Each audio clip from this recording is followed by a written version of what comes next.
ultimately it comes down to being prepared for what your workout is. If you're hitting legs, try your best to get as good of a warm up in as you can, but you're going to want to stretch the glutes. You're going to want to stretch the hammies, the hips.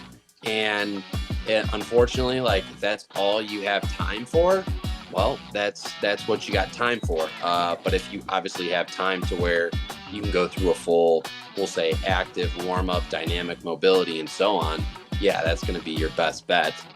Stretching all the different kinds of joints and muscles in your lower body or upper body or whatever workout you're going to hit that day.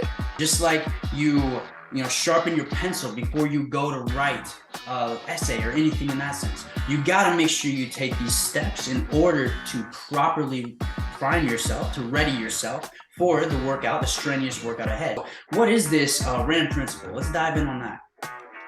Yeah, so RAMP basically is the four I like to call quarters of your warm-up. And the first part is just R stands for raise. You're going to raise your body temperature, whether that's through walking on the treadmill, stair stepper, elliptical, rower, bike, however you want to do it, just raise your body temperature.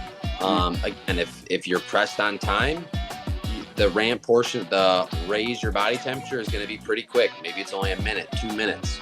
The next is activate. You're going to want to activate the primary muscles that are going to be used during that workout. If we're talking legs, glutes, hamstrings, quads, calves. Doesn't have to be anything crazy or extensive, but just something to get the blood flowing to those muscles to get them warmed up.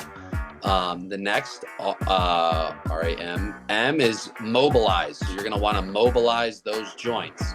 Again, since we're talking about a leg day in this example, the hips are going to be the big one. So any sort of internal, external rotation of the hips, getting those hip flexors nice and loosened up, ready to roll.